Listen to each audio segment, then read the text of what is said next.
जहाँ पर ये सारे हक़ाइक़ आवाम के सामने हैं और काबीना ना होने के बावजूद अल्लाह के फजल व करम से ना सिर्फ गंदम को हमने पंजाब की आवाम के लिए अपने किसानों से ख़रीद कर बफर स्टॉक पूरे किए।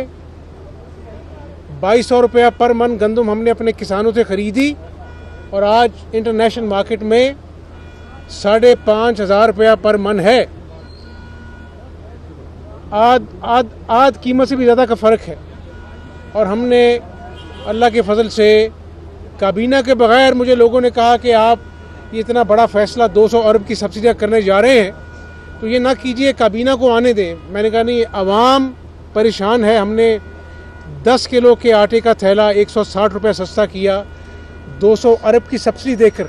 अल्हम्दुलिल्लाह मेरी कोई औकात नहीं है, अल्लाह की तौफीक से किया। आज जब मैं आपसे बात कर रहा हूँ 1 जुलाई है।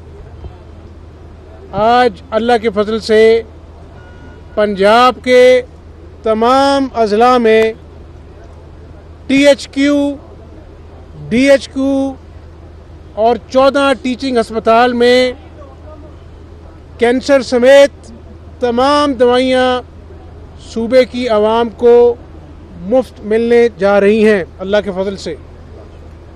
तो मैंने ये नहीं कहा कि मुझे 3 महीने दे दो तो मैं पाकिस्तान में दूध की नहरें बहा दूँगा। मैंने इमरान नियाज़ी की तरह ये नहीं कहा कि बस अब 6 महीने दे दो, मीडिया मुझसे ना पूछे, 6 महीने बाद मैं जवाब दूँगा। मैंने ये नहीं कहा कि 1 साल बाद इमरान नियाज़ी ने कहा मुझे तो समझ अब आई है तो मैं अब कुछ करूँगा। 1 साल ज़ाया किया। जहाँ पर मैंने आइनी बहरान का जिक्र किया, मैंने सूबे की आवाम के लिए आसानियाँ पैदा करने के लिए दिन रात एक किया। अब मेरी बात गौर से सुन लीजिए कि आज भी सुप्रीम कोर्ट में जो उम्मीदवार हैं उनका मौक़िफ़ अलग था, PTI का मौक़िफ़ अलग था।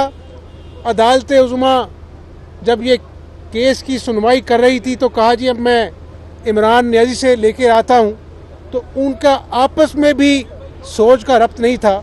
और अदालत उज़्मा ने बार बार पूछा बहर कैफ। अब मैं जमहूरी इंसान हूँ, मैंने अल्लाह के फजल से 27 साल जदोजहद की है, कैदोबंद की सहूलतें काटी हैं। मैंने अदालत उज़्मा को बताया तो मैंने कहा कि अगर मेरे पास नंबर ना होते रन ऑफ इलेक्शन के तो मैं आज जज साहब आपके सामने पेश ना होता, मैं घर चला जाता।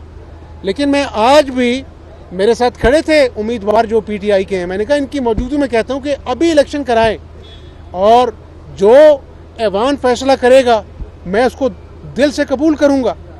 फिर उन्होंने कहा जी कि आप 17 जुलाई को जब 20 सीटों पर ज़िमनी इलेक्शन मुकम्मल हो जाएगा उसके बाद 5 दिन में इलेक्शन कमीशन नोटिफिकेशन करता है तो आप 22 को दोबारा इलेक्शन कराएं। तो मैंने कहा ये तो मेरे लिए काबिल कबूल है, मेरे पास छुपाने के लिए कुछ नहीं है। अगर 17 को अवाम फैसला करते हैं जिसके हक़ में फाबिया, उसको अपना जो है वो कायदे ऐवान मुंतखब होना चाहिए। लेकिन मैं फिर कहूँगा सूबे की आवाम को कि अल्लाह के फजल व करम से जितने भी आइनी बहरान आए, मुझे आवाम की आसानियाँ पैदा करने के मंसूबों से अल्लाह के फजल से कोई रोक सका ना रोक सकेगा। और जितने दिन हूँ मुझे नहीं मालूम, उस रब को मालूम है, क्योंकि इज़्ज़त वो देता है। जब तक हूँ सूबे की आवाम की खिदमत करूँगा, ये मेरा वादा है सूबे की आवाम से। 17 को ज़िमनी इंतखाब होने जा रहा है, अगर आप समझते हैं 9 सीटों पे कामयाब होना आपका ज़रूरी है, आप समझते हैं कि 20 में से इस बात का क्या यकीन है कि फिर ये रोना धोना नहीं करेंगे कि हर सूरत में आपका रास्ता रोकना चाहते हैं? देखें, अब तो पहले अदालत आलिया का फैसला है, 4 मोअज़्ज़ज़ जज ने फैसला दिया और एक ने इख्तलाफ किया। आज अपना ऑनरेबल चीफ जस्टिस खुद बैठे थे और उन्होंने कहा अदालत में, जब फवाद चौधरी साहब थे, कि अदालतों पर इल्ज़ाम लगाना बड़ा आसान होता है, जज जो है वो आपके ख़िलाफ़ कार्रवाई करना भी चाहे तो नहीं कर सकता। तो मेरा ख़्याल अब इनके अपने वकला ने, इनके तमाम पार्लिमानी लीडर ने वहाँ पर अदालत उज़्मा, सबसे जो बड़ी अदालत है, ऊपर तो अल्लाह की अदालत है, तो वहाँ पर मौक़िफ़ दिया है कि हम 22 जुलाई को जो इंतखाब होंगे उसके नतीजे में जो भी रिज़ल्ट आएगा, कौमी अपना सूबाई असम्बली के, और 17 को बाई इलेक्शन होंगे, तो हम उसको कबूल करेंगे। अब सिर्फ मोअज़्ज़िज़ जज साहिबान गवाह नहीं हैं, आप सब भी गवाह हैं और 22 करोड़ लोग भी गवाह हैं। और मैं अल्लाह ताला से डर कर कहता हूँ कि इंशाअल्लाह अल्लाह के फजल से 17 जुलाई को पाकिस्तान और पंजाब की अवाम बिलखसूस मियाँ मोहम्मद नवाज शरीफ और शहबाज शरीफ पर एतमाद का इजहार करेंगे। फिर आपने पहरा देना है कि अदालत उज़्मा जो इन्होंने स्टेटमेंट दी है वो इसमें कायम रहते कि नहीं रहते। इजाफे के बाद अवाम जो है आप एतमाद नहीं कर पा रही है, क्या समझ से कितनी सीटें आप जीत पाएंगे? ठीक है, अदनान साहब का और उमर साहब का एक ही सवाल है, इनका एक ही सवाल है। ये पेट्रोल की जो कीमतें हैं ये इसलिए नहीं बढ़ाई गई कि जिस तरह इमरान नियाज़ी ने कहा कि मेरी सबसे बड़ी गलती थी कि मैं IMF के पास पहले क्यों ना चला गया। 6 महीने ज़ाया किए, सारा जो मार्केट सेंटिमेंट था फाइनेंशियल मार्केट का तबाह बर्बाद हो गया। 40% डॉलर जो है वो बढ़ गया रुपए के मुकाबले में। ये पेट्रोल की प्राइसेस, इमरान नियाज़ी एक तरफ IMF से वादे वईद कर रहा था और दूसरी तरफ आवाम को कह रहा था मैं सस्ता पेट्रोल दूंगा। और पाकिस्तान की आवाम से गुजारिश है कि ये जो दिल पर पत्थर रख के पेट्रोल की प्राइसेस बढ़ाई गई हैं, ये हुकूमत बचाने के लिए नहीं, पाकिस्तान को डिफ़ॉल्ट से बचाने के लिए ये सख्त फैसले किए गए। अगर आज ये सख्त फैसले हम ना भी करते तो खुदा न खास्ता अगर पाकिस्तान की मईशत डूब जाती, एक एटमी कुव्वत अपना दिवालिया हो जाती, दुनिया में तमाशा बनता, मजाक बनता, तो ये सियासी बोझ है जो शहबाज शरीफ ने, नवाज शरीफ की जमात ने उठाया है। लेकिन अवाम को मालूम है कि जब जब भी बिजली के अंधेरे थे, हमने 28 अपना जो है, जो 2018 में हुकूमत ख़त्म हुई, लोड शेडिंग ज़ीरो थी। इस मुल्क को एटमी कुव्वत अल्लाह के फजल से नवाज शरीफ ने बनाया। तो आज भी अवाम को एतमाद है कि ये वो जमात है जिसने जब जब मुल्क में मुश्किल वक्त आया, अल्लाह के फजल से इस मुल्क को मुश्किल वक्त से निकाला।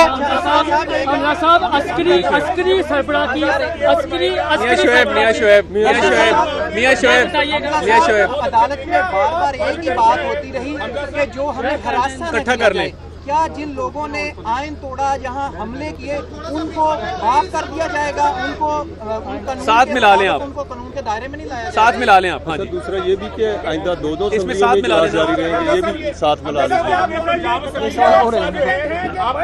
असेंबली का मसला बड़े अच्छे तरीके से जो है वो हल कर लिया है और पूरी सहाफी बरादरी को आप पे इस बात पे है। लेकिन सर एक दरखास्त करनी है कि लाहौर प्रेस क्लब का जो है मसाइल है, 2 करोड़ ग्रांट जो है बड़े अरसे से रुकी हुई है। अताउल्ला साहब ने इसको बड़े अच्छे से और आपने भी टेकअप किया। सदर लाहौर प्रेस क्लब आजम चौधरी साहब, सलमान गनी साहब, सीनियर जर्नलिस्ट सारे आपसे मिल चुके हैं। सर प्लीज, पूरे सहाफी आपकी तरफ देख रहे हैं। हमारी 2 करोड़ ग्रांट नहीं, वो क्यों रुकी हुई है आपको पता है उस बात का? 6-7 जुलाई का वादा था। ये देखिए ये सवाल तो जुड़े हो गए इंशाअल्लाह। इसमें ये ऐड करने जरा एक बड़ा अहम सवाल है, वो सवाल ये है, जवाब ले लो यार। ये जो मीडिया पर पाबंदी थी, मैंने असेंबली में ऐलान किया था कि हम ये पाबंदियां पंजाब असेंबली से उठाएंगे। और आपका शुक्रिया कि आपने आज इस बात को मान लिया है कि अल्हम्दुलिल्लाह मीडिया के लिए दरवाजे खोल दिए गए हैं। और जहाँ तक ग्रांट है वो अल्लाह ने चाहा तो इसी महीने हम आपको फराहम सीएम करेंगे। साहब ये बताइएगा, सीएम साहब ये बताइएगा, अस्करी अदारे के सरबराह के हवाले से जो उनकी करैक्टर असैसिनेशन हो रही है, ये सिलसिला पीटीआई की जानिब से कौन रोकेगा? जो सिपा सलार के बारे में ट्रेंड चलाए जा रहे हैं और अभी तक हुकूमत खामोश है, क्यों कोई FIA मुतारिक नहीं हो रही, क्यों उनके खिलाफ गिरफ्त नहीं हो रही? इंडिया इस बारे में खुश हो रहा है, जो बार बार पाक अफवाज का नाम आ रहा है। ना सिर्फ अस्करी इदारे के सरबराह के ख़िलाफ़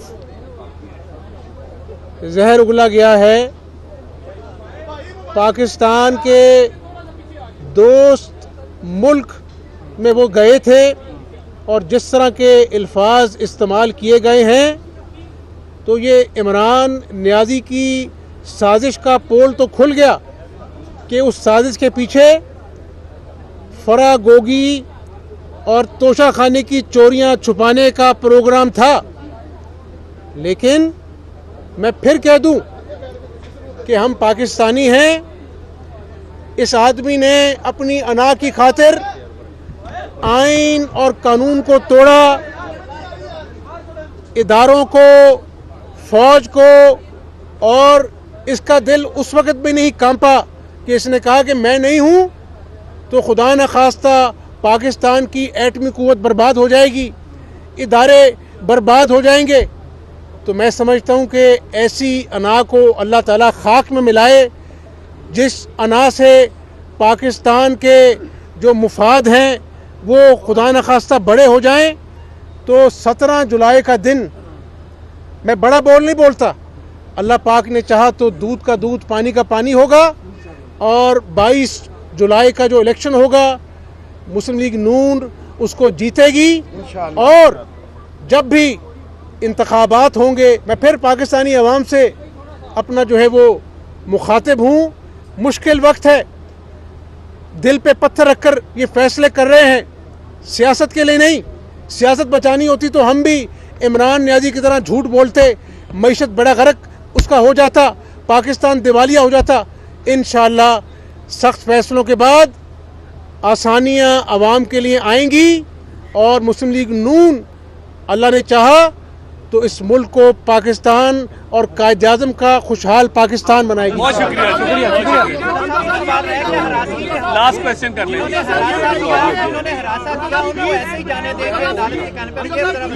मैंने आज अदालत उज़्मा में कहा, जब वो हरासा का लफ्ज़ इस्तेमाल कर रहे थे, मैंने कहा मैं आपका वक्त जो है वो कीमती है, इख्तिसार के साथ मैंने कहा कि आप जानते हैं जिस तरह डिप्टी स्पीकर पर जानलेवा हमला किया गया, और फिर कौन जो है वो शाबाशी के इशारे कर रहा था, किसने जो है वो इमरान नियाज़ी ने पूरी मुस्लिम लीग नून की जमात को इंतकाम का निशाना बनाया, आज वो किस मुँह से हिरासा करने का बात कर रहे हैं। मैंने कोर्ट ऑफ लॉ में कहा, मैंने कहा हम इंतकाम नहीं लेंगे, लेकिन जो कानून है उसके मुताबिक जो है कानून।